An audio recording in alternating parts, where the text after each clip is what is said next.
Bonjour à toutes et à tous. Dans cette vidéo, nous allons continuer la correction du test des Olympiades de mathématiques 2024. Alors ici, nous corrigeons le problème 3, la devinette du nombre ou devinette mathématique.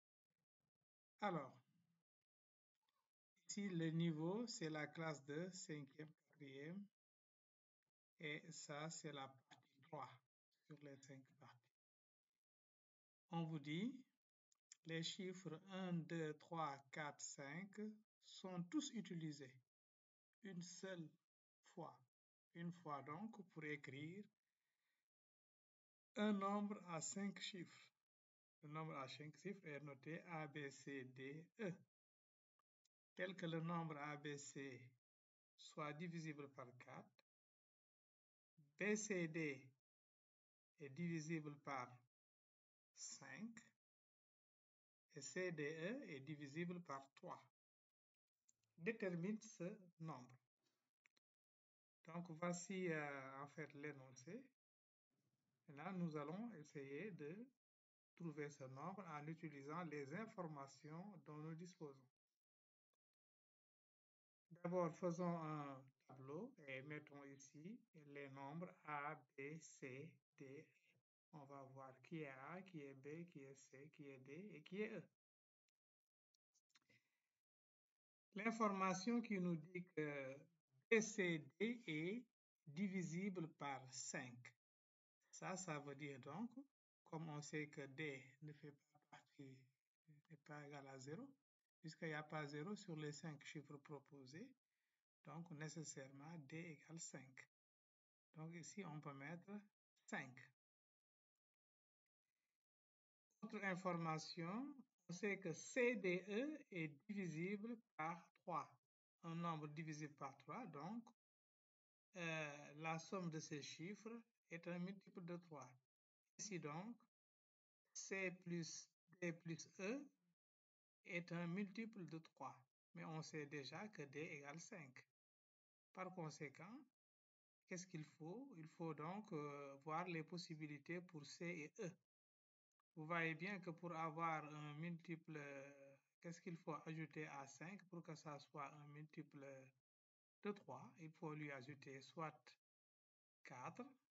Et comment on peut obtenir 4? 4, on peut l'obtenir en donnant à C et D les valeurs 1 et 3. Donc, ça veut dire que C et E peut appartenir à l'ensemble 1, 3. Bon, maintenant, il n'y a pas d'ordre dans un ensemble. Ça veut dire que C peut être égal à 1 et dans ce cas, E égale à 3 ou bien C égale à 3 et E égale à 1. De toute façon, voilà, donc là c'est une possibilité. On va voir même si cette possibilité-là est acceptée. Mais aussi, il y a un autre cas, on peut avoir C et D. Par exemple, si 7 aussi plus 5 donne bien 12, qui est un multiple de 3. Donc, CE peut appartenir également à l'ensemble 3, 4. Bien. Maintenant, or, nous savons que ABC est divisible par 4. Donc, C est pair. Et comme C est pair, ça élimine les possibilités pour que C soit égal à 1 ou 3. Donc, il ne reste que, d'après l'étude précédente, que la valeur 4. D'où C égale à 4. Par conséquent, voilà, donc on vient de trouver la valeur de C qui est égale à 4. Bien. Et par conséquent, puisque C égale à 4, E n'a plus le choix, parce que on savait que puisque C égale à 4, donc nous sommes dans le deuxième cas, donc ça veut dire que E égale à 3 pour avoir la somme C plus E plus 5 est un multiple de 3. Donc E égale à 3. Ainsi donc, il ne reste que deux chiffres. A et B. Donc maintenant, il reste 1 et 2. Donc A et B. A peut prendre la valeur 1 ou 2. B également peut prendre la valeur 1 ou 2.